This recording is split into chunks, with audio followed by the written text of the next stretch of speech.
بسم اللہ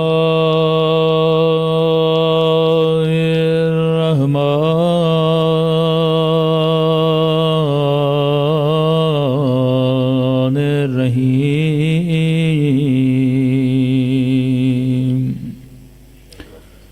الحمد للہ رب العالمین الحمد للہ کما هو اہلہ الصلاۃ والسلام علی سید المرسلین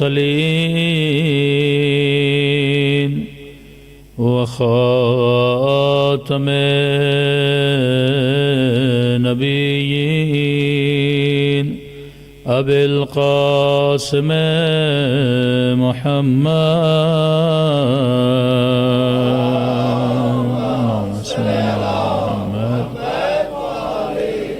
وعلی آلہ الطیبین الطاہرین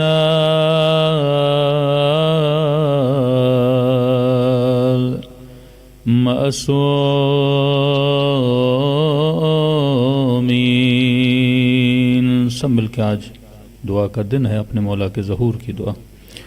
اللہم کل ولیک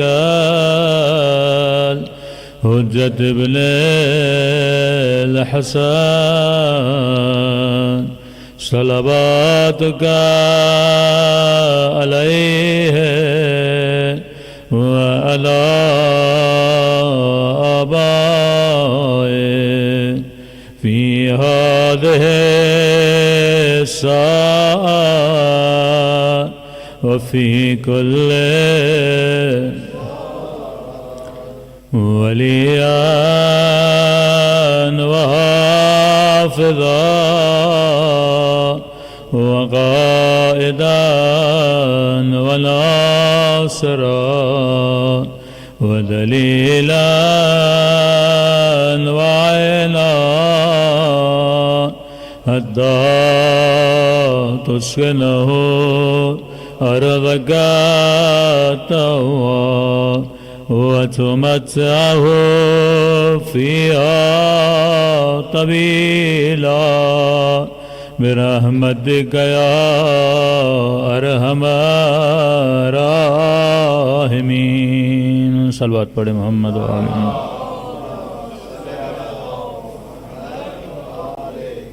بسم اللہ الرحمن الرحیم رب اشرح لی صدری ویسر لی امری واحلل عقدۃ من لسانی یفقہوا قولی، اما بعد فقد قال سبحانہ وتعالی فی محکم کتابہ بسم اللہ الرحمن الرحیم قد جاءکم من اللہ نور و کتاب مبین۔ صلوات پڑھے محمد و آل محمد۔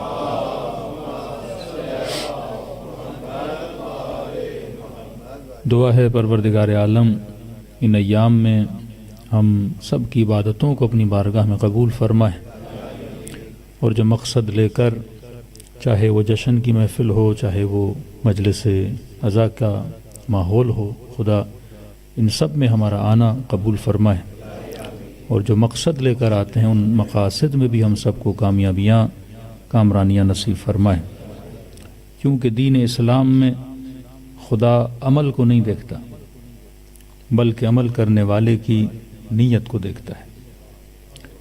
اللہ کبھی بھی کثرت اعمال کو نہیں دیکھتا کہ جناب نے اتنی نمازیں پڑھیں، جناب نے اتنے درود پڑھے۔ اللہ عمل کرنے والے کی نیت کو دیکھتا ہے۔ ہو سکتا ہے کسی کا عمل بہت بڑا ہو اور اس کی نیت کی وجہ سے ضائع ہو جائے، اور ہو سکتا ہے کسی کا عمل بہت چھوٹا ہو لیکن اس کی بڑی نیت کی وجہ سے اللہ کے دربار میں اس عمل کی قیمت کیا ہو جائے، بہت بڑی ہو جائے۔ مثال دے رہا ہوں کہ رسول خدا کے زمانے میں ہوتا یہ تھا کہ جب سفر کرتے تھے تو راستے میں رکا کرتے تھے پانی کے لیے، آرام کے لیے۔ تو رسول جب رکے تو ایک صحابی نے دیکھا لوگ اپنی سواریاں روک کے جا رہے ہیں اور پانی پینے کے سلسلے میں آگے بڑھے تو یہ خوف تھا سواری کہیں ادھر ادھر نہ ہو جائے، تو اس نے کار خیر کرنے کے لیے زمین میں کیلا لگایا اور ان کی سواریوں کی رسیاں اس کیلے کے ساتھ باندھ دیں۔ رسول کے پاس آیا، یا رسول اللہ آج میں نے بہترین عمل انجام دیا۔ کیا کیا؟ کہ رسول اللہ کسی کی سواری گم نہ ہو جائے، میں نے ان کی رسیوں کو کیلے کے ساتھ باندھ دیا کہ خدا تجھے جزائے خیر دے، تو نے بہترین کام کیا۔ کچھ عرصے کے بعد وہیں سے پھر اصحاب گزرے، کسی صحابی کا پاؤں اسی کیلے سے ٹکرایا، پاؤں زخمی ہوا، اس نے وہ کیلا زمین سے اکھاڑ پھینکا اور رسول کے پاس گیا، یا رسول اللہ آج میں نے بہترین عمل انجام دیا۔ کہ کیا کیا؟ کیلا لگا ہوا تھا، کسی کا پاؤں لگ نہ جائے اور زخمی نہ ہو جائے، میں نے کیلے کو نکال کے کیا کر دیا؟ پھینک دیا۔ رسول نے فرمایا اللہ تجھے بھی جزائے خیر عطا کرے۔ خدا نہ کیلا لگانا دیکھتا ہے نہ نکالنا دیکھتا ہے، اللہ بندے کی نیت کو دیکھتا ہے۔ امت اعمال کو دیکھ رہی تھی، اہل بیت نیات کو دیکھ رہے تھے۔ تھا کوئی گیا میدان جنگ میں اور کسی نے کہا یا رسول اللہ شہید ہو گیا، نبی نے فرمایا شہید راہ خدا نہیں ہوا، شہید راہ خچر ہوا ہے، کیونکہ پہلے جنگ پہ جا نہیں رہا تھا، پر جب کسی کافر کے ہاتھ میں تنومند کوئی خچر دیکھا، کسی نے کہا اسے ماروں گا اور غنیمت کے اعتبار سے وہ خچر میرا ہو جائے گا، تو فرمایا خدا یہاں تک کہ میدان جنگ میں جہادیوں کا لڑنا بھی نہیں دیکھتا، ان کی نیت کو دیکھتا ہے۔ نیت اگر انسان کی اچھی ہو تو انسان کا عمل پھر پروان چڑھتا ہے، بلکہ یہ کہوں کہ نیت وہ پر ہے جو اعمال کو عرش الہی تک لے کر جاتی ہے۔ اور میں اپنی نیتوں کو بہتر بناؤ، تبھی آپ اسلام میں دیکھ رہے ہوں گے کہ ہم جو بھی کام کرتے ہیں، جو بھی کام ہو، وہ نماز ہو، وہ عمرہ ہو، وہ زکوٰۃ ہو، وہ خیرات ہو، وہ خمس ہو، وہ مجلس حسین ہو، وہ زیارت ابا عبداللہ الحسین ہو، سب سے پہلے ہمیں کیا کی جاتی ہے؟ نیت کی جاتی ہے۔ یہاں تک کہ بندہ وضو بھی کرے تو شروع میں کیا کرتا ہے؟ نیت کرتا ہے، اور نیت ایک اللہ نے بتائی ہے۔ کوئی بھی عبادت ہو نیت ایک ہے، کوئی بھی عبادت ہو مقصد ایک ہے، کوئی بھی مجلس ہو ہدف ایک ہے۔ نیت یہ ہے کہ قربتاً اللہ، تاکہ میں کس کے قریب ہو جاؤں؟ اللہ کے قریب ہو جاؤں۔ اصلاً ہم اہل بیت کا واسطہ کیوں دیتے ہیں؟ یا وجیہن عند اللہ، یا وجیہتن عند اللہ، اے وہ جو رب کی دربار میں ان کے چہرے کی کوئی عزت ہے، ان کے چہرے کی آبرو ہے، میں بندے بے آبرو ہوں، لہذا واسطہ کس کا دیتا ہوں؟ سیدۃ فاطمہ زہرا کا واسطہ دیتا ہوں۔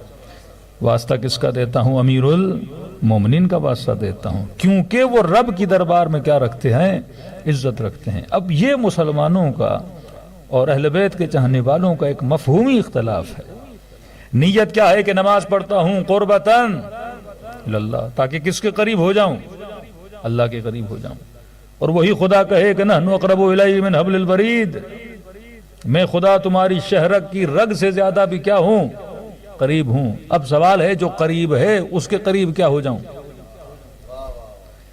قریب تو اس کے ہوا جاتا ہے جو مجھ سے کیا ہو؟ دور ہو۔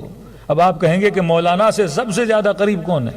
تو کہیں گے جناب مائک بڑا قریب ہے، اس کے بعد گلاس قریب ہے، اس کے بعد یہ مومن قریب ہیں، پھر پہلی لائن والے، پھر دوسری لائن والے، پھر تیسری لائن والے۔ اب سوال ہے کہ خدا ہے کہاں کہ میں نماز پڑھوں اور کس کے قریب ہو جاؤں؟ خدا کے قریب ہو جاؤں۔ کوئی کہے کہ مکے چلے جاؤ جناب تو کس کے قریب ہو جاؤ گے؟ اللہ کے قریب ہو جاؤ گے۔ مسلمان کا ذہن ابھی تک فزیکل چیزوں میں اٹکا ہوا ہے نا، کہا کہ فلاں اور فلاں رسول کے بہت قریب ہیں۔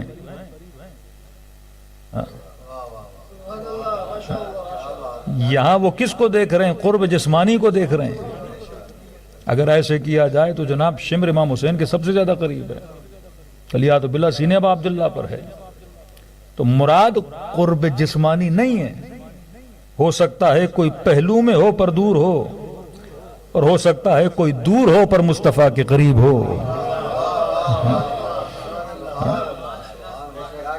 بھائی آپ امام بارگاہ میں بیٹھے ہیں، جشن کی مجلس میں آئے ہیں، تو کوئی پوچھے کہ مثلا یہ مومن جو آپ کے بغل میں بیٹھا ہے یہ زیادہ قریب ہے یا پاکستان میں جو والد ہیں وہ زیادہ قریب ہیں؟ قرب کون کس کا زیادہ ہے؟ کیا یہ پتھر دیوار آپ سے زیادہ قریب ہے یا گاؤں میں جو آپ کی والدہ بیٹھی ہے وہ آپ کے زیادہ قریب ہے؟ کون سا قرب ہے؟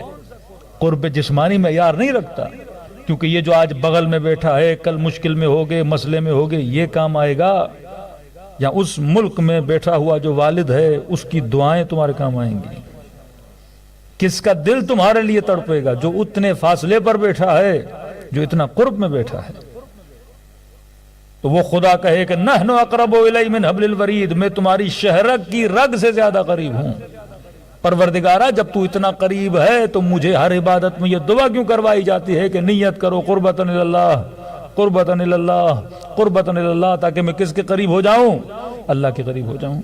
لہٰذا وہابیوں نے بھی اعتراض کیا، جناب شیعہ لوگ مجلسیں کیوں کرواتے ہو، جشن کیوں کرواتے ہو؟ تو ہم نے کہا کہ جشن اس لیے کرواتے ہیں، کسی بھی معصوم کا جشن ہو، مثلا جناب سیدہ کا جشن ہے، ہم آتے ہیں اور خدا کو کس کا واسطہ دیتے ہیں؟ سیدہ کا واسطہ دیتے ہیں۔ امیر المومنین کا جشن ہوگا، کس کا واسطہ دیں گے؟ امیر المومنین کا۔ کہا پھر واسطے دینے کی ضرورت کیا ہے؟ جو خدا شہرک کی رگ سے زیادہ قریب ہے اس سے ایسے ہی مانگو۔ اتنا سفر کر کے بندہ کربلا جائے اور کہے کہ پروردگارا تجھے حسین کا واسطہ، اتنا سفر کر کے مجلس میں آئے اور کہے کہ پروردگارا تجھے سیدہ کا واسطہ، کا جو خدا پہلے سے قریب ہے اسے واسطے کی کیا ضرورت ہے؟ کیونکہ آج تک انہوں نے قرب پروردگار عالم کو سمجھا ہی نہیں۔ وہ یہ سمجھ رہے ہیں کہ جب کہہ دیا کہ شہرک کی رگ سے زیادہ قریب ہوں، بھائی وہ قریب ہے، سوال ہے تو بھی اس کے قریب ہے کہ نہیں ہے؟ یہاں نیت یہ ہے کہ میں کس کے قریب ہو جاؤں؟ خدا کے قریب ہو جاؤں۔ اور دوسری بات یہ کہ ہم واسطہ دیتے کیوں ہیں؟ پہلی بات، ہم جو بھی کام کرتے ہیں وہ کس کے مطابق ہونا چاہیے؟ یا قرآن کی آیت کے مطابق یا حدیث رسول کے مطابق۔ سب سے پہلے جس نے کائنات میں واسطہ دیا اس شخصیت کا نام تھا ابو البشر حضرت آدم، کہ جب جنت سے نکالا گیا زمین پر آئے، کہا کہ اتنے رو رہے تھے کہ پروردگارا میں نے ترک اولا کیا، آدم کو معاف کر دو، آدم کو معاف کر دو۔ کہتے ہیں اتنی شرمندگی کہ اپنے سر کو اٹھا کر بھی آسمانوں کی طرف نہیں دیکھتے تھے۔ یہاں جناب جبرائیل نازل ہوئے کہ آدم اگر چاہتے ہو خدا تمہاری دعا کو قبول کرے، فَتَلَقَّى آدم رَبِّهِ بِكَلِمَاتٍ فَتَابَ عَلَيْهِ إِنَّهُ التَّوَّابُ الرَّحِيمُ کہ آدم اگر چاہتے ہو خدا تمہاری توبہ کو قبول کرے تو خدا کو ان کلمات کا صدقہ دو، جن کے صدقے میں خدا تمہاری دعا کو کیا کرے گا؟ قبول کرے گا۔ اہل سنت کے مفسر تفسیر کبیر کے لکھنے والے کہتے جب رسول خدا سے پوچھا گیا یا رسول اللہ یہ کن سے کون سے کلمات تھے جن کے صدقے میں آدم کی توبہ قبول ہوئی، تو نبی نے فرمایا ہم فاطمہ و ابوہا و بعلہا و بنوہا۔ عجیب جملے ہیں، کہا وہ میری بیٹی فاطمہ تھی اور وہ فاطمہ کے بابا تھے اور وہ فاطمہ کے شوہر تھے اور وہ فاطمہ کے بچے تھے۔ یا رسول اللہ یہ کیوں نہیں کہا جا رہا کہ وہ محمد تھے، وہ محمد کی بیٹی تھی، وہ محمد کے داماد تھے، وہ محمد کے نواسے تھے؟ ابتدا کس سے کی جا رہی ہے؟ فاطمہ کے نام سے کی جا رہی ہے، محمد کے نام سے نہیں کی جا رہی، علی کے نام سے نہیں کی جا رہی، حسنین کے نام سے نہیں کی جا رہی۔ کیونکہ شاید وجہ یہ ہو، کہا کیونکہ تعارف کروا رہا ہوں فاطمہ کے نام سے، کیونکہ مسلمانوں کا پتا تھا یہ بیٹیاں بھی بڑھا دیں گے، یہ داماد بھی بڑھا دیں گے، کہ بس دعا اس کی قبول ہوگی جس کی نسبت فاطمہ سے ہو اور آل فاطمہ سے ہو۔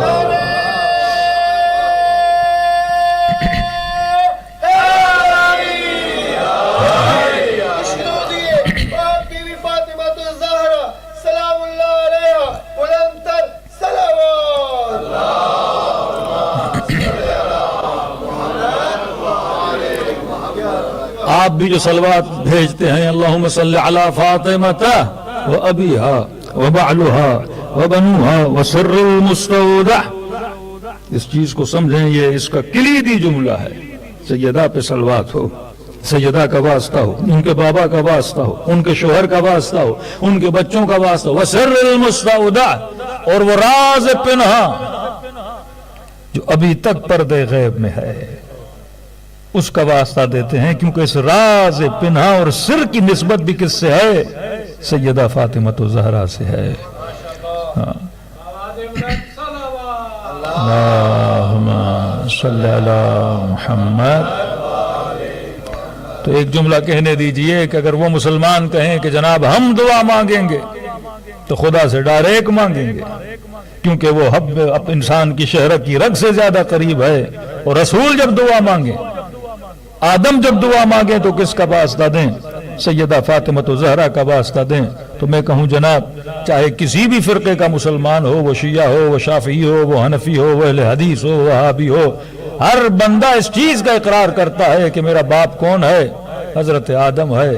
ابو البشر کون ہے؟ حضرت آدم ہے۔ کوئی بندہ اس کا انکاری نہیں ہے کہ آدم میرے والد نہیں ہے، وہ پوری امت کے باپ ہیں، ہر فرقے کے مسلمان کے باپ ہیں۔ تو یہ کہنے دیجئے جناب، جب تیرے باپ کی دعا بغیر پنجتن قبول نہیں ہوئی تو تیری دعا کیسے قبول ہوگی؟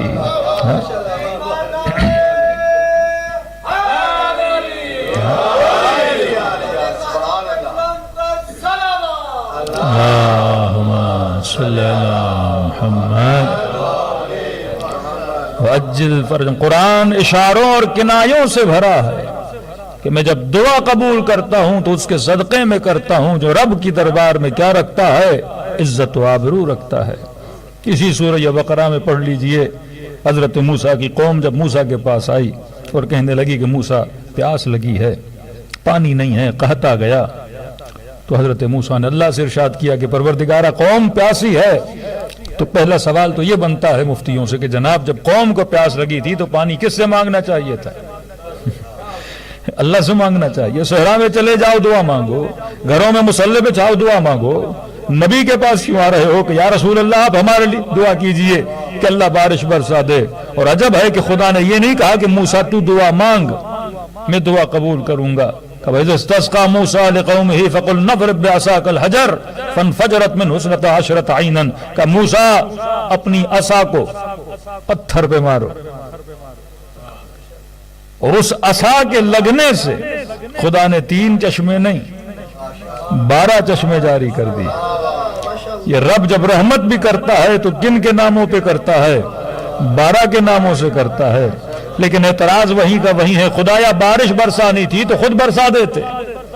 چلو جو نبی ہے، جو تمہاری رحمت ہے، موسیٰ کلیم اللہ ہے، اے خدا یہ کر دیتے کہ بول دیتے کہ موسیٰ اپنا ہاتھ مارو پتھر پہ، میں چشمے جاری کر دوں گا۔ لیکن قرآن کہتے ہیں کہا کہ فَقُلْ نَضْرِب بِّعَصَاكَ الْحَجَرَ، موسیٰ اپنی عصا پتھر پہ مارو۔ اب 5 منٹ کے لیے سوچئے، کیا موسیٰ کی عصا میں اتنی طاقت ہے کہ وہ پتھر سے چشمہ جاری کر دے؟ کیا حضرت موسیٰ کے ہاتھ میں طاقت نہیں؟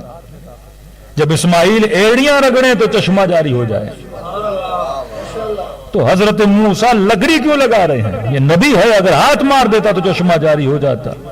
یہاں خدا صرف نبی کی فضیلت بیان نہیں کر رہا، بلکہ اس لکڑی کی فضیلت بھی بیان کر رہا ہے جو نبی کے ہاتھ میں آ جائے تو معجزے دکھلا دیتی ہے۔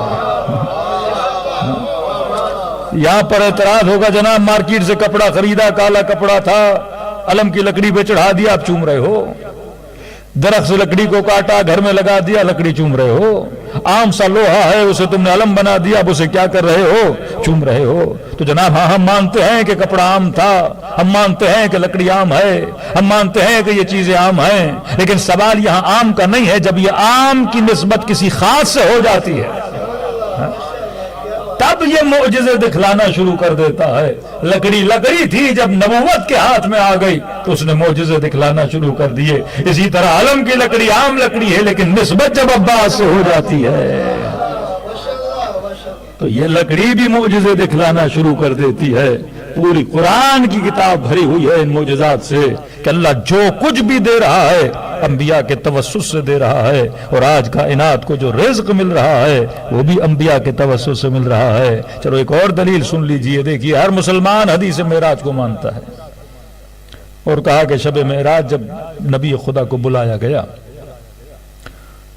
لمبا قصہ ہے معراج کا، کیا دیکھا کیا نہیں دیکھا، لیکن سارے مسلمان مانتے ہیں کہ نبی اس وقت کیا کر رہے تھے؟ وضو کر رہے تھے۔ اللہ کا بلاوا آیا کہ جیسے اوپر گئے تو جو پانی بہ رہا تھا اس نے بہنا چھوڑ دیا،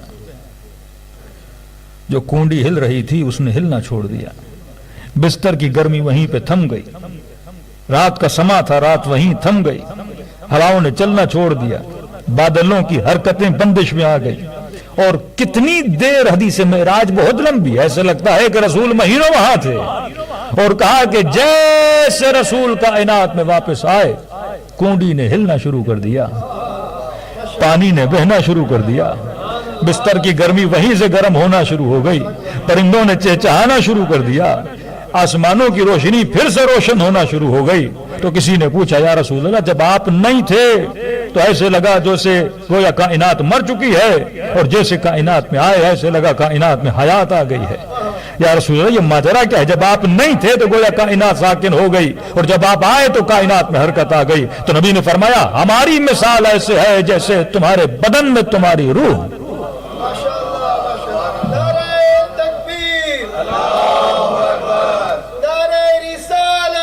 یا رسول اللہ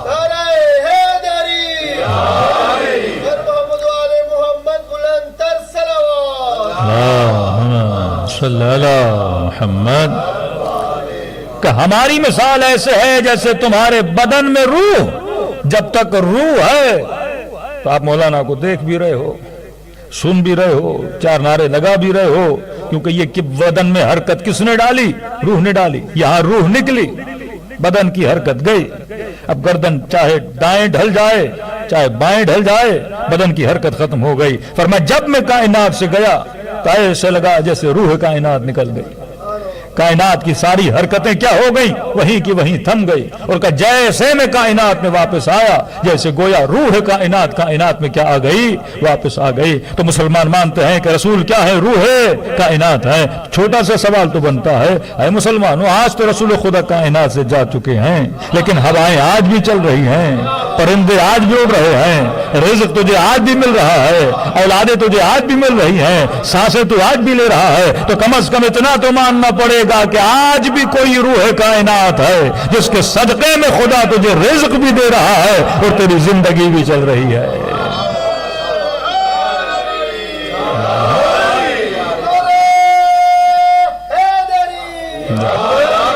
کون ہے وہ روح کائنات؟ وہی سر مستعدہ جس کا ذکر صلوات جناب سیدہ میں ہوا، جو پردہ غیب میں موجود ہے۔ انہی کے صدقے میں تجھے رزق مل رہا ہے، انہی کے صدقے میں تو کھا رہا ہے، انہی کے صدقے میں تو پی رہا ہے۔ یہ جو کچھ ہے کس کا صدقہ ہے؟ محمد اور آل محمد کا ہے۔ یہ وہی چہرے پاک ہیں جن کی عزت خدا کی دربار میں ہے، جن کے چہروں کے صدقے میں خدا بندوں کی دعاؤں کو کیا کرتا ہے؟ قبول کرتا ہے۔ ارے ہم تو دور، مصطفیٰ بھی جب اپنے لیے دعا کریں تو خدا کو اپنی بیٹی کا واسطہ دیں، کبھی امیر المؤمنین کا واسطہ دیں۔ کہا کہ اگر یہ نہ ہوتی تو میں نہ ہوتا اور رسول نہ ہوتے تو کبھی معصومین نہ ہوتے۔ یہ برکت وجود اہل بیت کس کی وجہ سے ہے؟ سیدہ فاطمہ الزہرا کی وجہ سے ہے۔ تبھی معصوم فرماتے ہیں کہ ہم اللہ کی طرف سے تمہارے اوپر حجت ہیں اور ہماری دادی ہمارے اوپر حجت ہے۔ جو تمام حجتوں پہ حجت ہوں اس کا نام فاطمہ الزہرا ہے۔ صلوات پڑھیں بی بی کی شان پر۔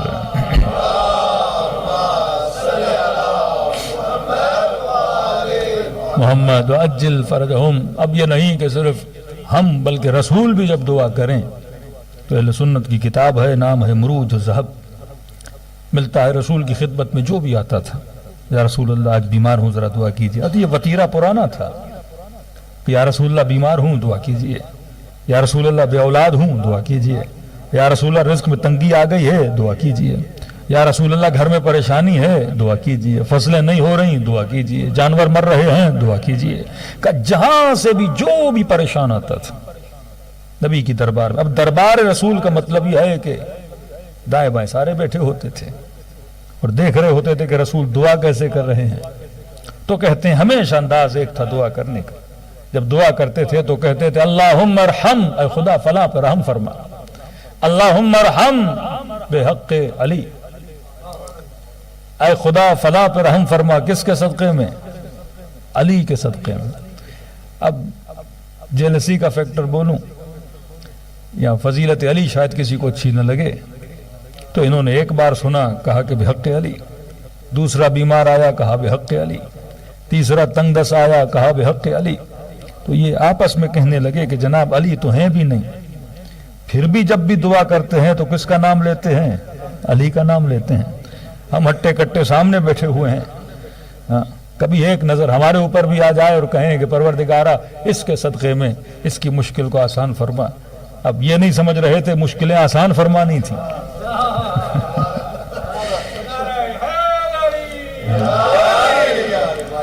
واسطہ اسی کا دیا جاتا ہے نا. مشکلیں کیا فرمانی تھیں؟ آسان فرمانی تھی. کہا کہ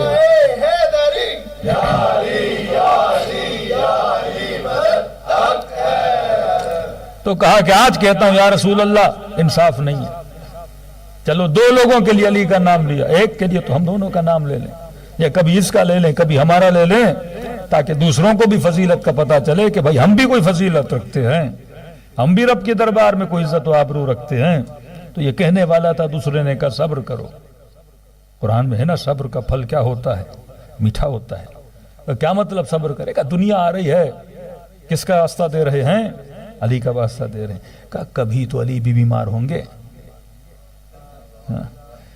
کبھی علی کو بھی کوئی پریشانی ہوگی کہ نہیں.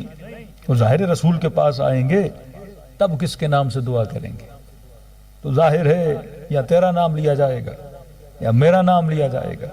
واقعہ ہے مکے کا, ہجرت ہو گئی, مدینے پہنچے, اتفاق سے رسول خدا کی دربار میں امیر المؤمنین آئے اور عرض کی یا رسول اللہ آج علی کی طبیعت ناساز ہے, ذرا میرے لیے دعا کیجئے. اور اس اتفاق سے بڑا اتفاق یہ تھا کہ دونوں بھی بیٹھے ہوئے تھے. انہوں نے کہا اتنی مدتوں سے جس گھڑی کا انتظار تھا وہ گھڑی آ گئی ہے کہ دنیا آتی ہے علی کا واسطہ دیتے ہیں. آج علی آئے ہیں تو ظاہر ہے آج یا تیرا نام آئے گا یا میرا نام آئے گا. لکھنے والا لکھتا ہے کہ ایک دوسرے کو کوہنیاں مار رہے تھے. اب دیکھنا مصطفیٰ کی زبان سے کیا نکلتا ہے. لیکن کمال کر دیا میرے نبی نے, جب رحمت للعالمین کی زبان سے رحمت بڑے جملے نکلے تو بڑے عجیب انداز میں دعا کی کہ اللہم ارحم علی علی بحق علی. اے خدا علی پر رحم فرما علی کے صدقے میں.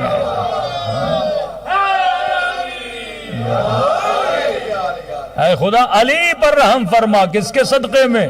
علی کے صدقے میں. اب جو دلوں کے اندر تھا وہ زباں پہ ظاہر ہوا. کہنے لگے یا رسول اللہ یہ کیسے انصاف کی بات ہے, جب دنیا آتی ہے آپ علی کا نام لیتے ہیں, آج علی آئے ہیں پھر بھی علی کا نام لیا ہے. ارے کبھی ہمارا نام لے کر بھی تو دعا کیجئے. لکھنے والا لکھتا ہے رسالت کے چہرے پہ آثار جلا نمایاں ہوئے. کہنے لگے لوگوں تم علی کی بات کرتے ہو, جب میں نبی اپنے لیے دعا کرتا ہوں تو پھر بھی خدا کو علی کا واسطہ دے کر دعا کرتا ہوں.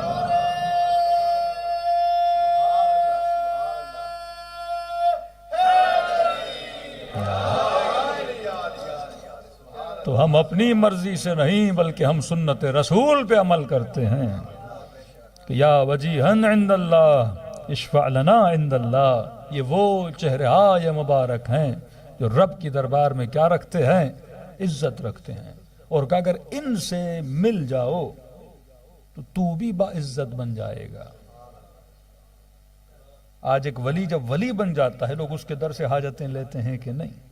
معصوم تو نہیں ہے لیکن در معصوم کا نوکر بن گیا تو خدا نے اس کے در کو بھی باب الحوائج بنا دیا. اصل ہے ان کے ساتھ کیا ہونا؟ منسلک ہونا. قرآن کی آیت صبغۃ اللہ ومن احسن من اللہ صبغہ. کون ہے جو خود کو رنگ خدا میں کیا کر دے؟ رنگ دے. کون ہے جو خود کو رنگ اہل بیت میں کیا کر دے؟ رنگ دے. اب آپ کہہ سکتے ہیں کہ ہم سلمان کی قبر پہ دعا مانگیں گے اور دعا قبول نہ ہوگی. نہیں کہا سلمان منا اہل البیت, یہ ہم اہل بیت میں سے ہے. کہ مولا سید نہیں, کیوں کہا ہم اہل بیت میں سے؟ کہ جب جب تو سلمان کو دیکھے گا تجھے تب تب علی کی یاد آئے گی.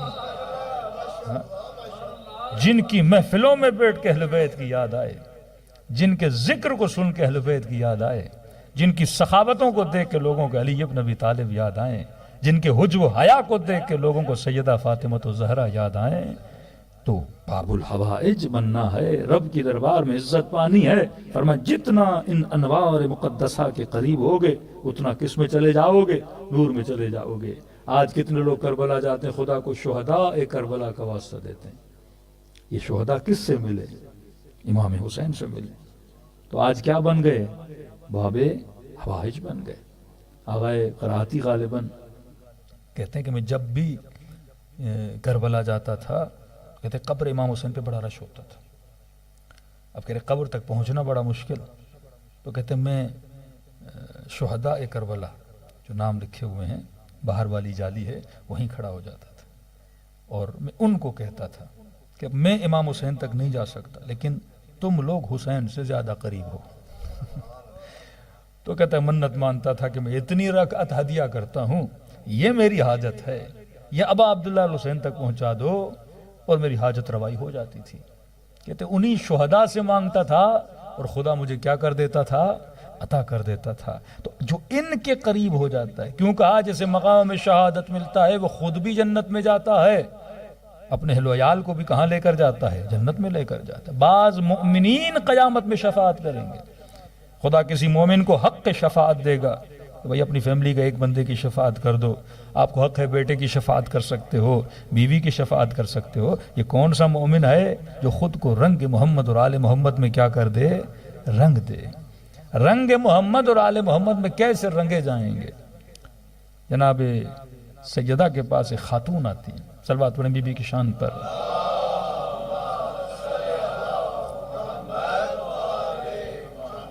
فرماتی ہیں کہ بی بی میرے شوہر نے مجھے آپ کی طرف بھیجا ہے اور اس کا سوال ہے اور یہ پوچھ رہا ہے کہ کیا میں جنت میں جاؤں گا کہ نہیں. تو سیدہ نے کہا کہ اللہ سب کو جنت نصیب کرے, لیکن جنت میں وہ جائے گا جو ہمارا شیعہ ہوگا. تو جا کر اس نے بتایا شوہر کو کہ سیدہ کہہ رہی ہیں کہ جنت میں وہ جائے گا جو ہمارا شیعہ ہوگا. کب بی بی سے یہ پوچھ کیا کہ میں شیعہ ہوں کہ نہیں. یہ پھر آئی کہ سیدہ میرا شوہر پوچھ رہا ہے کہ وہ آپ کے شیعوں میں سے ہے کہ نہیں. یہ بھی نہیں کہا انشاءاللہ, لیکن ہمارا شیعہ وہ ہے جو کبھی گناہ نہیں کرتا. یہ پھر شوہر کے پاس گئی کہ سیدہ نے کہا ہے کہ ہمارا شیعہ وہ ہے جو کبھی گناہ نہیں کرتا. اس بندے نے سنا کہ شیعہ وہ ہے جو گناہ نہیں کرتا, کہ میں تو گنہگار. اس کا مطلب میں سیدہ زہرا کا شیعہ نہیں. اس نے کھانا پینا چھوڑ دیا. اب میں شیعہ نہیں تو میں جنت میں نہیں جاؤں گا. اب یہ بیمار پڑ گیا, کھانا چھوڑ دیا, فاقوں پہ آ گیا. یہ پھر روتی ہوئی سیدہ کے پاس ہے, بی بی جب سے آپ نے کہا ہے کہ جنت میں وہ جائے گا جو شیعہ ہوگا, پھر ہمارا شیعہ وہ ہے جو گناہ نہیں کرتا. کبھی بھی جب سے اس نے سنا ہے اس نے کھانا چھوڑ دیا ہے, بیمار پڑ گیا ہے, بستر مریضی پہ آ گیا کہ میں کیونکہ شیعہ نہیں تو لہٰذا میں کہاں نہیں جاؤں گا, جنت میں نہیں جاؤں گا. پھر بی بی نے اسے اس کے شوہر کو پیغام بھیجا. بی بی نے کہا کہ جب میں نے کہا کہ شیعہ جنت میں جائے گا, اس کا مطلب یہ ہے کہ جنت میں ڈائریکٹ صرف شیعہ جائے گا. یہ میں نے کب کہا کہ محب جنت میں نہیں جائے گا.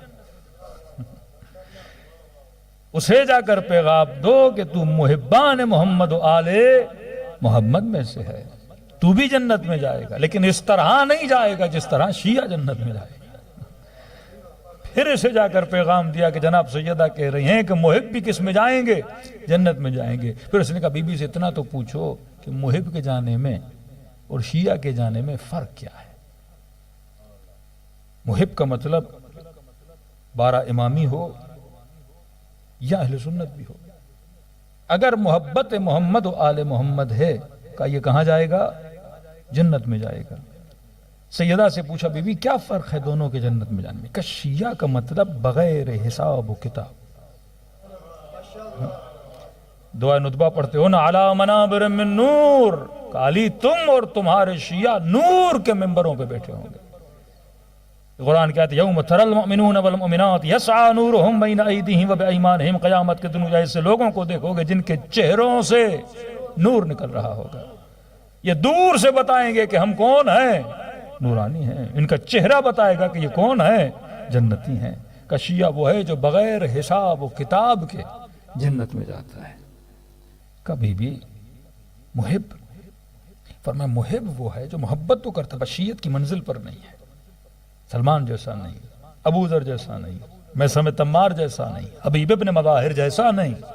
محب ہے. محب کا مطلب محبت تو کرتا ہے پر اس کی زندگی میں خطائیں بھی ہیں, اس کی زندگی میں غلطیاں بھی ہیں.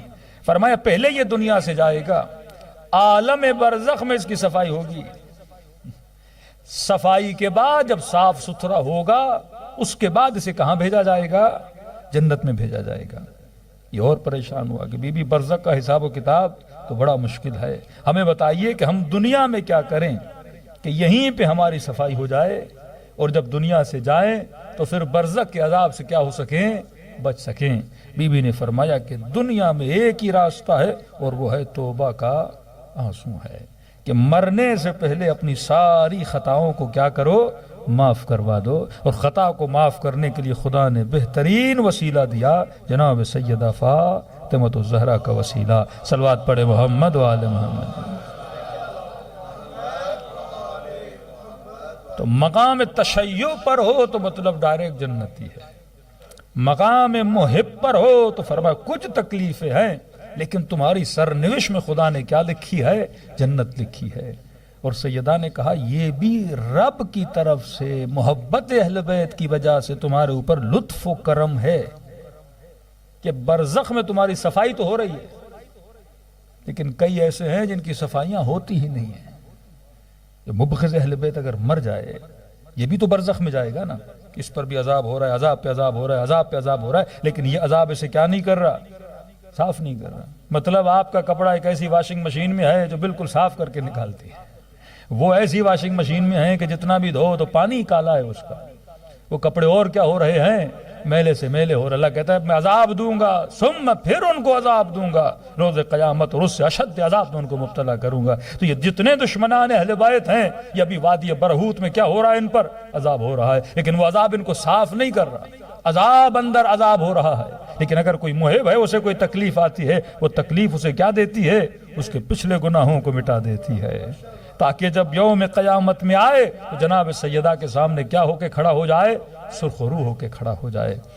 تبھی فرمایا آغا بشیر الحکیم کہتے ہیں کہ واقع عشق محمد اور آل محمد ہے کہ قرآن میں دو آیتیں ہیں۔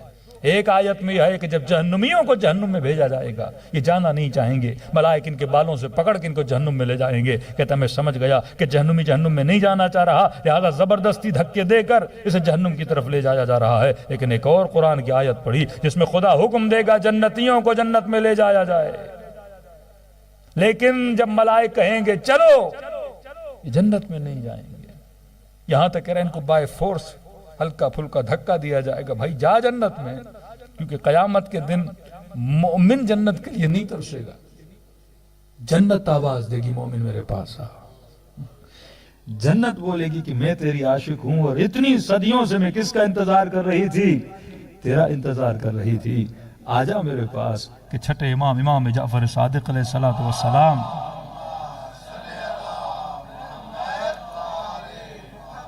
بعض وہابی بدبختوں نے کہا کہ اللہ کی مرضی چاہے ولی کو جہنم میں بھیجے، اللہ کی مرضی چاہے کسی بدبخت کو کہاں بھیجے، جنت میں بھیجے۔ دیکھیے اللہ نے کچھ اصول بنائے ہیں، پانی ہے آگ پہ ڈالو گے کیا ہو جائے گی، بجھ جائے گی، آگ ہے کاغذ پہ کیا لگاؤ گے، جل جائے گی۔ اس کے وجود میں خدا نے کیا رکھی ہے، آگ رکھی ہے۔ اگر دشمن اہل بیت جنت میں جائے گا تو اس کے وجود کے اندر آگ ہے، جنت میں جانے کا اس کو کوئی فائدہ نہیں ہے۔ لیکن مسئلہ اس کو جنت میں بھیجنے کا نہیں تھا، مسئلہ کسی ولی کو جہنم میں بھیجنے کا تھا۔ وہ اصل موقف جو رکھنا چاہتے ہیں، اللہ کی مرضی ہے کہ ان اللہ علی کل شیء قدیر، اللہ ہر شے پہ کیا ہے، قادر ہے، اللہ جسے چاہے جہاں بھیجے، اللہ کی مرضی میں اعتراض تھوڑی کر سکتے ہیں۔ یہاں میرے چھٹے امام نے فرمایا جب جنتیوں کو لے جایا جائے گا، اب ظاہر ہے ایک روڈ سے آپ جا رہے ہیں، ایک راستے سے آپ جا رہے ہیں، راستے میں جہنم تو آ رہی ہے کہ نہیں آ رہی، کہتے جب جنتی گزریں گے اور سائیڈ میں جہنم ہوگی تو جہنم سے آواز آئے گی فوز فوز یا مومن ان نورک یطفئ ناری، اے مومن مجھ سے دور ہو جا، اے مومن مجھ سے دور ہو جا، کیونکہ تمہارے نور سے میری نار بجھنے والی ہے۔ تو اگر کسی مومن کو جہنم کی طرف بقول ان کے بھیجا بھی جائے گا تو پھر جہنم نہیں رہے گی۔ ان کا نور ہی ایسا ہے جو پوری آگ کو پانی کی طرح کیا کر دیتا ہے، بجھا دیتا ہے۔ اور اگر ان کو تم جنت میں بھیجو گے تو پھر جنت نہیں رہے گی۔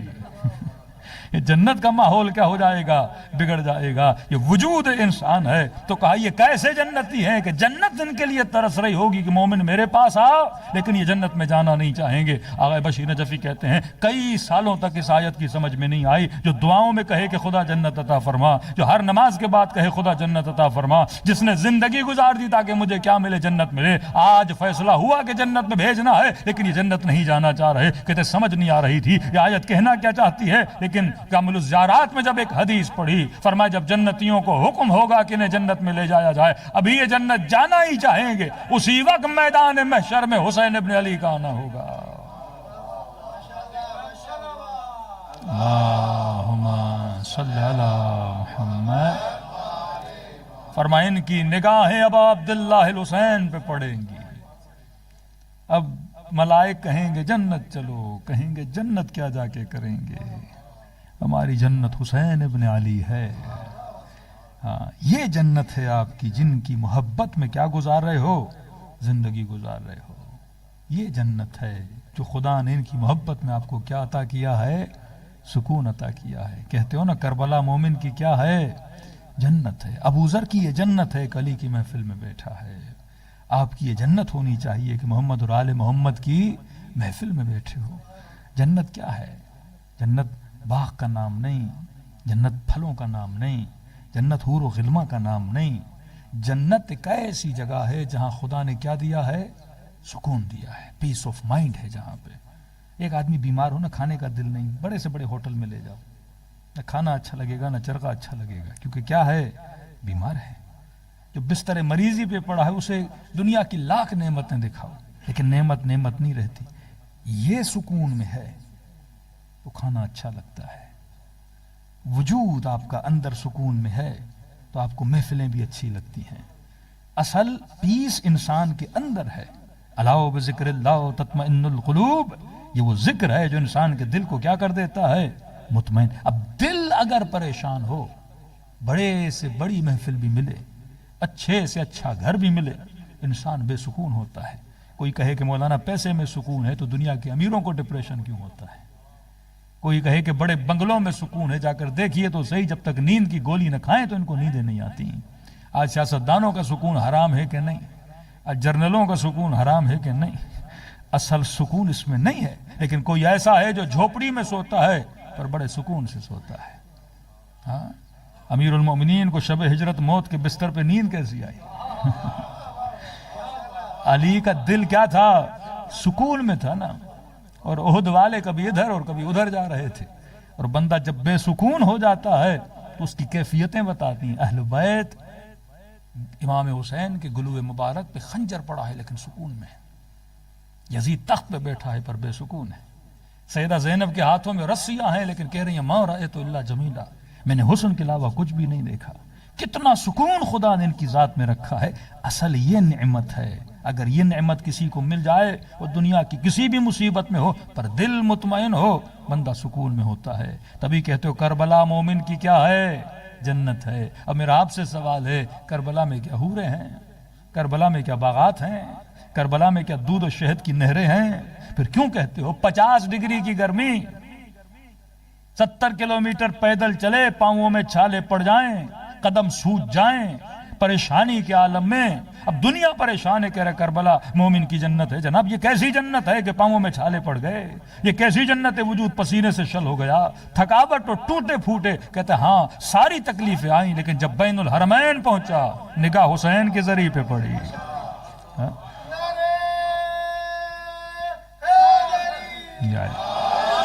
خدا نے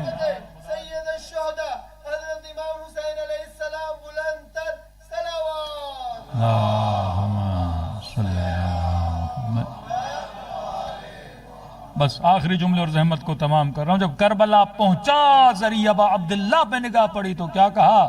کربلا مومن کی جنت ہے۔ کیا ملا تجھے کربلا میں؟ کا سکون ملا۔ اب ایک چھوٹا سا سوال ہے، کیوں ملا سکون؟ اگر کربلا میں سکون ہوتا تو سب کو ملتا، ایک وہابی کو بھی ملتا۔ اگر علی کے چہرے میں سکون ہوتا تو طلحہ کو بھی ملتا، زبیر کو بھی ملتا، یہ ابو ذر کو کیوں مل رہا ہے؟ یہ صرف سلمان فارسی کو کیوں مل رہا ہے؟ یہ صرف میثم تمار کو کیوں مل رہا ہے؟ لفظ بدلوں، اگر آپ کے بیٹے میں سکون ہوتا تو سب کو ملتا، صرف باپ کو کیوں ملتا ہے؟ ہاں؟ اپنے بچے کو سینے سے لگایا، کہا یہ میرے دل کا چین ہے، ہاں؟ میرے دل کی ٹھنڈک ہے۔ کئی سالوں کے بعد بیٹی کو دیکھا تو کہا آنکھوں کی ٹھنڈک ہے۔ قرۃ اعین کا مطلب یہی ہے نا۔ امام حسین فرماتے سکینت و ابی، یہ میری بیٹی میرے دل کا چین ہے، سکون ہے۔ سیدہ زینب کا نام ہی زینب یعنی باپ کی زینت ہے۔ اسے دیکھتا ہوں علی کو کیا ملتا ہے؟ سکون ملتا ہے۔ جناب سکینہ امام حسین فرماتے ہیں سکون ملتا ہے مجھے۔ بہن بھائی کو دیکھا یہ قمر ہے، یہ چاند ہے، اسے دیکھتی ہوں زینب کی آنکھوں کو ٹھنڈک ملتی ہے۔ اب سوال ہے میرا بیٹا میرے لیے سکون ہے، دوسروں کے لیے کیوں نہیں؟ ابا عبداللہ الحسین کا روزہ میرے لیے سکون ہے، مجلس سیدہ آپ کو سکون دے رہی ہے، کسی وہابی کو تو لا کے بٹھاؤ، وہ 40 منٹ بٹھاؤ گے تو وہ بندہ تو بلپتا رہے گا، کس بدعت کی محفل میں لا کے بٹھا دیا مجھے، میری تو ساری عبادتیں چلی گئیں، وہ پریشان ہوتا رہے گا۔ بلکہ جو چیز آپ کے لیے سکون ہے وہاں کے بم پھوڑتے ہیں آ کے وہ لوگ، اپنے آپ کو اڑانے کے لیے تیار ہیں۔ اسے کیوں نہیں کربلا سکون دے رہی؟ اب سوچو کربلا میں کہاں سکون ہے؟ کیا ذریعہ حسین میں سکون ہے؟ کیا ان پتھروں میں سکون ہے؟ کیا اس چاندی میں اور گولڈ میں سکون ہے؟ کیا بین الحرمین کے درختوں میں سکون ہے؟ پھر جب سوچو کہ ہاں بھائی درخت مجھے سکون دے رہا ہے، وہاں کی فضائیں مجھے سکون دے رہی ہیں، وہاں کا حرم مجھے سکون دے رہا ہے، 4 رکعت نماز پڑھنے کے بعد دل کرتا ہے بس بیٹھا ہی رہوں، حسین کی زری کو دیکھتا ہی رہوں۔ یہ کیسا سکون ہے جو مجھے تو مل رہا ہے پر وہابی کو نہیں مل رہا۔ ایک قدم اور آگے بڑھوں، ہندو کو مندر میں سکون ملتا ہے، کرسچن کو کلیسا میں سکون ملتا ہے، بیٹے کو ماں کے چرنوں میں سکون ملتا ہے، باپ کو بیٹے کو سینے سے لگانے سے سکون ملتا ہے۔ یہ سکون کی کہانی کیا ہے؟ کہ اصل میں خدا نے سکون رکھا ہے محبت میں، جس سے محبت ہوتی ہے تو محبوب کو دیکھنے سے سکون ملتا ہے۔ عاشقوں کے قصے پڑھو گے نا، پوری رات انتظار کرتے تھے کہ معشوق کی ایک جھلک نظر آ جائے، دنیا کہے گی پاگل ہے، مجنوں ہے، انہیں کیا پتا اسے کیا مل رہا ہے؟ سکون مل رہا ہے۔ چھوٹا سا بچہ ہے، اسے کھلونے سے سکون ملتا ہے، جوان ہو تو شادی سے سکون ملتا ہے، 30 سال کا بندہ ہو تو پیسے سے سکون ملتا ہے۔ یہ سکون جمپنگ کی پوزیشن میں ہے، کبھی کھلونے میں، مرد کے لیے عورت میں، عورت کے لیے گھر میں، کسی کے لیے گاڑی میں۔ سکون اپنی چیزوں کو کیا کر رہا ہے؟ بدل رہا ہے۔ اور ہم اسی سکون کی تلاش میں کیا کر رہے ہیں؟ دوڑیں لگا رہے ہیں۔ کسی کو لندن سکون لگا تو دوڑا یہاں پہ آ گیا، کسی کو آسٹریلیا سکون لگا دوڑا وہاں چلا گیا، کسی کو پاکستان سکون لگا وہ دوڑا وہاں چلا گیا۔ تو دنیا کس کی تلاش میں ہے؟ سکون کی تلاش میں ہے۔ اب جمپنگ کنڈیشن میں کیوں آتا ہے؟ کیونکہ یہاں جس کو سکون سمجھتا ہے 10 سال کے بعد وہ پھر وہی بے سکونی دے دیتا ہے۔ کسی نے کہا مولانا یو کے میں شام کے 5 بجے کے بعد بڑا سکون ہو جاتا ہے، ہم ہیں کراچی والے بھائی، ہماری رات 11 بجے کے بعد شروع ہوتی ہے۔ تو کہا کہ 5 بجے کے بعد سکون آ جاتا ہے، 1 دن 2 دن تو اچھا لگا مجھے، لیکن پھر میں نے کہا کہ یو کے سکون میں بھی بڑی بے سکونی ہے، اتنا سکون بھی کسی کو اچھا نہیں لگتا۔ یہاں کا سکون بھی انسان کو کیا کر دیتا ہے؟ پریشان کر دیتا ہے۔ پہلے آپ نے کہا گاڑی میں سکون ہے، کون سی لینی ہے، فلاں گاڑی لینی ہے، اتنی مہنگی ہے، محنتیں کر کے مورگیجز لے کے گاڑی تو لے لی، 1 دن 2 دن 5 دن 6 دن 8 دن 6 مہینے گزرے، کہا اس میں تو سکون ہی نہیں ہے۔ چیزیں لیتے گئے سکون کے چکر میں، ان چیزوں نے 2 دن سکون دیا، 4 دن سکون دیا، پھر سکون کیا ہو گیا؟ ختم ہو گیا۔ دنیا اسی کیوں کہ سکون کس میں ہے؟ محبت میں ہے۔ اب اگر کسی کو پیسے سے محبت ہے، اسے 50 کے پاؤنڈ کے نوٹ دو اور پورا بیگ دو، کہو بس گنو، یہ گنتا رہے گا اور سکون لیتا رہے گا۔ کبھی یہاں نہ ملے تو خواب میں لیتا ہے بندہ، کہ مولانا آج خواب دیکھا ہے مجھے خزانہ ملا ہے. کسی نے کہا مولانا خواب دیکھا ہے گاڑی ملی ہے, گاڑی کی ڈگی کھولی ہے پوری پیسوں سے بھری ہوئی ہے. اب کیونکہ سکون اس کا کیا ہے, پیسوں میں ہے, تو خوابوں میں بھی کسے ڈھونڈ رہا ہے؟ پیسوں کو ڈھونڈ رہا ہے.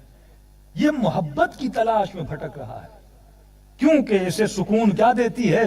محبت دیتی ہے. اب غلطی جہاں انسان کرتا ہے,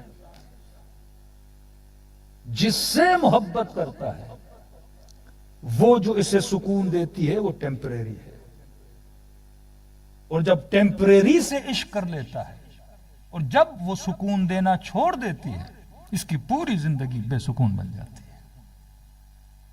اب اہل بیت یہ بتاتے ہیں کہ محبت اس سے کر جو ٹیمپریری نہ ہو, جس کا سکون ابدی ہو. علی اگر سامنے بھی ہوں تو دیکھ کے سکون ملے, اور دنیا سے جائیں تو اس کی قبر کو دیکھ کے سکون ملے. اللہم صلی علی محمد. یہ کہا آیت نے قد جاءکم من اللہ نور و کتاب مبین, اللہ کی طرف سے تمہارے لیے دو چیزیں بھیجی گئیں, ایک کتاب بھیجی گئی, ایک نور بھیجا گیا.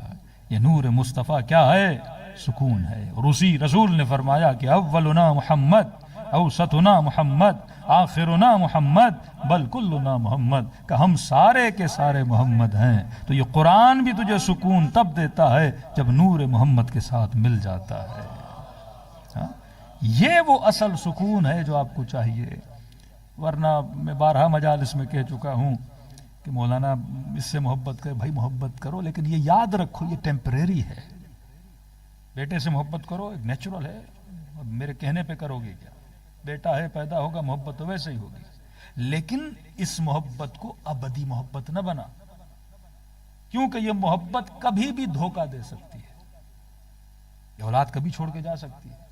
اس سے اتنی محبت کر جتنی بیٹے سے کرنی چاہیے. ایسا نہیں کہ تو اس کی محبت میں اپنا سکون تلاش کرنے لگے, اور جب یہ اولاد چھوڑ کے جائے گی تو کیا ہو جائے گا؟ بے سکون ہو جائے گا. اب بیوی سے محبت کر اچھی بات ہے, پر ایسا نہیں کہ تو اس کی محبت میں سکون تلاش کرنے لگے, اور جب یہاں کے قانون کے مطابق چھوڑ کے چلی جائے گی تو سکون سارا ساتھ لے کر چلی جائے گی. ایسا نہیں کہ تو گاڑی سے محبت کرنے لگے اور کل چور چوری کر کے جائے تو تیرا سارا سکون گاڑی کے ساتھ کیا ہو جائے؟ لے کے چلا جائے. ایسا نہیں کہ تو لباس سے اتنی محبت کرنے لگے کہ جب پہنے تجھے سکون ملے اور کل استری کرتے کرتے ہلکا سا جل گیا. اور یہ نہیں جلے گا, تیرا اندر جلے گا, کیونکہ تو نے اس میں کیا ڈھونڈا تھا؟ سکون ڈھونڈا تھا. پھر یہ سکون نہیں تیرے لیے فتنہ بن جائے گا, پھر یہ سکون نہیں تیرے لیے بے سکونی ایجاد کرے گا. اب محبت اس سے کر جو کبھی تجھے چھوڑ کے نہ جائے. محبت اس سے کر جو یہاں بھی تیرے ساتھ اور کہے من یمت یرنی, جو مرے گا تو علی کے چہرے کی زیارت کرے گا. محبت اس سے کر جو بی بی یہ کہے میں تب تک جنت میں نہیں جاؤں گی جب تک اپنے حسین کے چاہنے والوں کو جنت میں نہیں لے جاؤں. یہ محبت ہے جو یہاں بھی کام آئے وہاں بھی کام آئے. باقی دنیا کے رشتے یہ ضرورتیں ہیں, یہ گاڑیاں, یہ رشتے, یہ ماں باپ, یہ اولادیں, یہ بیوی, یہ ساری ضرورت ہے, یہ دنیا ہے. ضرورت کے اعتبار سے محبت کر, حقوق کو ادا کر, لیکن اتنی محبت نہیں کہ یہ محبت تجھے بیمار بنا دے. اتنی محبت نہیں ہے تجھے ذہنی مریض بنا دے. محبت کر کہ امام حسین کو اکبر سے محبت نہیں, علی اصغر سے محبت نہیں, بیٹے سے محبت ہے. اس کے پانی کے لیے جا رہے ہیں, امام حسین پانی مانگنے جا رہے ہیں, لیکن بیٹا شہید ہوا کا رضا برضا, تیری رضا پہ راضی ہے. اکبر سے بڑی محبت ہے, آ رہے ہیں گھٹنیوں کے بل آ رہے ہیں, لیکن جب بیٹا شہید ہوا کا رضن برضا. چھٹے امام کا بیٹا جناب اسماعیل بڑی محبت کا, جب جاتے تھے امام کے چہرے پہ آثار پریشانی, کبھی کوئی حکیم آ رہا ہے, کبھی کوئی ڈاکٹر آ رہا ہے, مولا خیریت تو ہے, کہ بس بیٹا بیمار ہے, کہ پریشان ہے بیٹے کے لیے. اور ایک دن کہتا ہے گیا امام کے گھر پہ, دروازے پہ دستک دی, گھر امام نے دروازہ کھولا, کیا دیکھا؟ چہرہ مطمئن. پوچھا مولا, اب دیکھنے والا یہ سمجھا کہ بیٹا ٹھیک ہو گیا ہے, بیٹے کو شفا مل گئی ہے. کہ مولا الحمدللہ بیٹا آپ بڑے مطمئن نظر آ رہے ہیں, آج خوش نظر آ رہے ہیں, آج بڑے اطمینان میں ہیں. امام نے فرمایا انا للہ و انا الیہ راجعون, بیٹا اللہ کو پیارا ہو گیا. کہ مولا سمجھ نہیں آئی, جب زندہ تھا تو اتنے پریشان تھے, آج دنیا میں نہیں تو آپ کو زیادہ فضا اور گریہ کرنا چاہیے, لیکن آپ کے چہرے پہ اطمینان. کہ یاد رکھ اولاد کس کی امانت ہے؟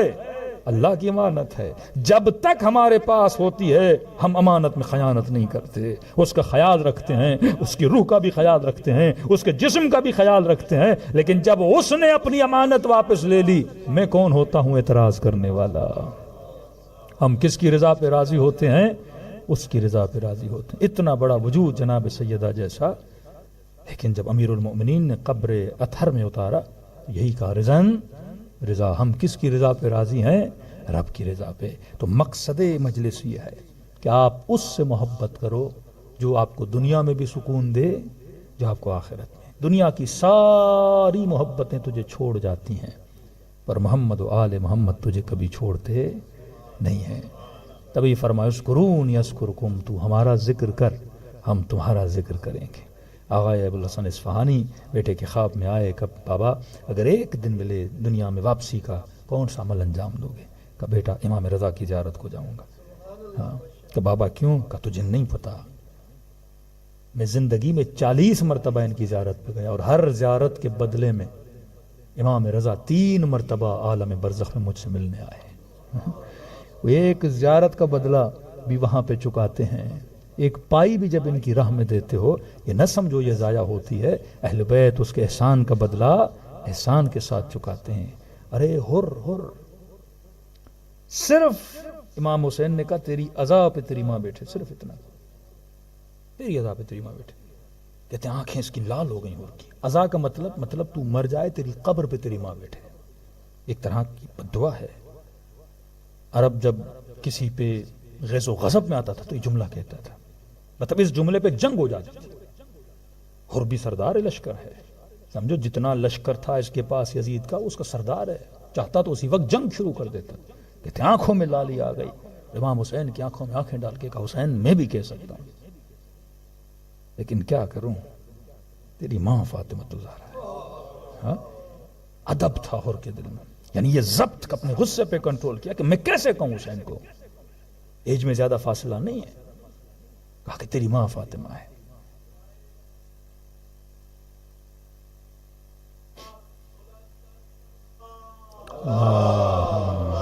صلی اللہ محمد، کہ میں بھی کہہ سکتا ہوں لیکن کیا کروں، آپ کی والدہ فاطمہ الزہرا ہے۔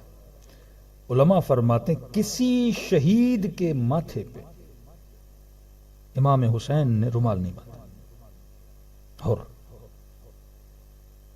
کون سا رومال؟ جو اپنی اماں نے حسین کے لیے سیا تھا، ہاں سیدہ زہرا کا رومال، کہتے وہ نکالا، امام حسین نے ماتھے پہ باندھا۔ کسی نے کہا حسین نے ایسا کیوں کیا؟ کہا حر نے سیدہ کا احترام کیا تھا۔ ایک تو یہ کہ پھر یہ حسین ابن علی ہیں، اگر کسی کو ہدایت کے لیے کوئی جملہ کہا پھر اس کا بھی خیال امام حسین کو کہ حر کو برا نہ لگا، کہ جب رومال باندھا تو امام نے حر کو کہا، کیونکہ امام نے اس کی ماں کے لیے کہا تھا نا، تیری ماں تیری عزا میں بیٹھے، کہ فوراً امام کے دل میں آیا کہیں حر نے یہ بات دل پہ نہ لی ہو، تو کہ فوراً ابا عبداللہ نے اس کی ماں کی تعریف کرنا شروع کر دی۔ آخری وقت میں کہا کہ حر تیری ماں کتنی شریف ہے، جس نے تیرا نام کیا رکھا؟ حر رکھا۔ واقعاً تو دنیا میں بھی حر ہے تو آخرت میں بھی کیا ہے؟ حر ہے۔ کہ تو نے میری اماں زہرا کا ادب و احترام کیا، کہ قیامت کے دن سارے شہداء اٹھیں گے لیکن تو واحد شہید ہوگا جس کے ماتھے پہ میری اماں زہرا کی نشانی ہوگی۔ کئی سالوں کے بعد جب عراق میں بادشاہ کا اختلاف ہوا، کہا کہ سب کے سر کاٹے گئے تھے اور واحد شہید کربلا ہے جس کا سر نہیں کاٹا گیا۔ قبیلے کا سردار تھا، جب یہ سروں کو کاٹنے آئے تو کہا ہم نہیں کاٹنے دیں گے، یہ واحد ہے جس کا جنازہ وہ لے کر گئے۔ کربلا میں مدفون نہیں ہوا امام حسین کے ساتھ، الگ جا کے ہوا۔ اختلاف ہو گیا کہ کہیں ایسا تو نہیں تھا کہ سر نہیں کٹا تو وہ فضیلت نہیں، شہداء کربلا کے ساتھ مدفون نہیں تو وہ فضیلت نہیں، تو کہا کہ اس کا شاید وہ مقام نہیں ہے، امام حسین نے معاف نہیں کیا۔ اختلاف ہو گیا اس پہ، اختلاف اتنا بڑھا کہ کہا کہ ہم دیکھیں گے اس کی قبر کے اندر کہ اگر یہ صحیح شہید تھا تو اس کا جنازہ کیا ہونا چاہیے؟ صحیح سالم ہونا چاہیے۔ کہتے ہیں قبر کی نبش ہوئی، کھدائی ہوئی، اور جنازہ ایسا تھا جیسا 62 ہجری میں زمین کربلا پہ گرا تھا۔ اب اللہم صلی علی محمد. کہا یقین کیسے کریں کہ یہ حر کا جنازہ ہے. دیکھو امام حسین نے ہر چیز سوچ سمجھ کے کی ہے کہ یقین کیسے کریں کہ حر کا جنازہ ہے. کسی عالم نے کہا کہ روایت میں ہے امام حسین نے اس کے ماتھے پہ اپنی ماں زہرا کا رومال باندھا تھا. جب چیک کیا کہ واقعاً ماتھے کے زخم کے اوپر یہ رومال بندھا ہوا تھا، اور جب وقت کے بادشاہ نے رومال دیکھا اس کے اندر لالچ پیدا ہوئی. سیدہ کا رومال ہے تو یہ میں اپنے پاس رکھ لیتا ہوں اور حر کے ماتھے پہ ایک اور رومال باندھ دیتا ہوں. اس نے وہ رومال اتارا. کہتے ہیں خون وہیں سے جاری ہونا شروع ہو گیا. کہتے ہیں کئی رومال بدلے گئے لیکن خون رکا نہیں. پھر سے وہی سیدہ کا جب رومال باندھا تو خون رک گیا. مطلب جو چیز حسین نے جہاں رکھی تھی اس چیز کو وہیں ہونا چاہیے تھا، کیونکہ یہ رومال یہاں کے لیے نہیں ہے، میدان محشر کے لیے ہے کہ دنیا دیکھے جس نے زہرا کی عزت کی اس کو خدا نے مقام کتنا عطا کیا ہے. اللہم صلی علی محمد. تو خلاصہ کلام ہر چیز کا مقصد یہ ہے کہ ہم جناب سیدہ کو کیا کریں، راضی و خوشنود کریں، جس کے لیے رسول نے فرمایا کہ فاطمہ بضعۃ منی، یہ میرے جگر کا ٹکڑا ہے. من ابغضها فقد ابغضنی، جس نے اس کو غضبناک کیا اس نے مجھے، جس نے مجھے کیا اس نے خدا کو، جس نے اس کو خوش کیا اس نے مجھے، جس نے مجھے خوش کیا اس نے خدا کو خوش کیا. تو ہم آدھا گھنٹہ ایک گھنٹہ اس محفل میں آتے ہیں، مقصد یہ ہے کہ ہم سے کون خوش ہو جائیں، سیدہ زہرا. اور اگر بی بی خوش ہو گئیں تو سمجھو رسول خوش ہو گئے، اور رسول خوش ہو گئے تو سمجھو خدا خوش ہو گئے. نسلوں کو، بچوں کو، ماؤں کو، بہنوں کو یہ ہونا چاہیے کہ ہم سے کون راضی ہو، جناب سیدہ. اور سیدہ کس سے راضی ہوتی ہیں؟ وہ جو سیدہ نے بتایا کہ ہمارے شیعہ بنو. محب تو ہر کوئی ہے، شیعت خاص مقام ہے. پروردگارہ بحق جناب سیدہ ہم کو شیعیان اہل بیت علیہ الصلوۃ والسلام میں شمار فرما، اور قیامت کے دن شیعہ اہل بیت بنا کے ہمیں اٹھانا. پروردگارہ فرزند زہرا امام زمانہ کا ظہور فرما. ہم سب کے صغیرہ کبیرہ گناہ معاف فرما، ہمارے والدین کے صغیرہ کبیرہ گناہ معاف فرما. ہم سب کو عاقبت بخیری نصیب فرما. ہم سب کو شفاعت ابا عبداللہ الحسین نصیب فرما. ہماری نسلوں کو، ہمارے بچوں کو سیرت علی اور آل علی پہ چلنے کی توفیق نصیب فرما. مومنین کے جان، مال، ناموس اور عزت کی حفاظت فرما. پروردگارہ جو بے اولاد ہیں انہیں اولاد نیک و صالح عطا فرما. جو تنگ دست ہیں ان کی تنگ دستیوں کو دور فرما. جو قرض دار ہیں ان کے قرضوں کو ادا فرما. جو شدید بیماریوں میں مبتلا ہیں انہیں جلد از جلد شفاء کاملہ اور عاجلہ عطا فرما. پروردگارہ مملکت پاکستان کی حفاظت فرما. جو وہاں ظلم کر رہے ہیں، ظلم شریک ہیں، ان سب کو نیست و نابود فرما. ہمیں عادل صالح حکمرانوں کی حکمرانی نصیب فرما. پروردگارہ بحق محمد وآلہ ہم سب کو عتبات عالیہ کی زیارت نصیب فرما. جو متمنی ہے زیارت کربلا کہ انہیں ابا عبداللہ الحسین کی زیارت نصیب فرما. فرزند زہرا امام زمانہ کا ظہور فرما. ہم سب کو ان کے آباند اور انصار خاص میں شریک فرما. ربنا تقبل منا انک انت السمیع العلیم. صلوات پڑھیں محمد وآل محمد.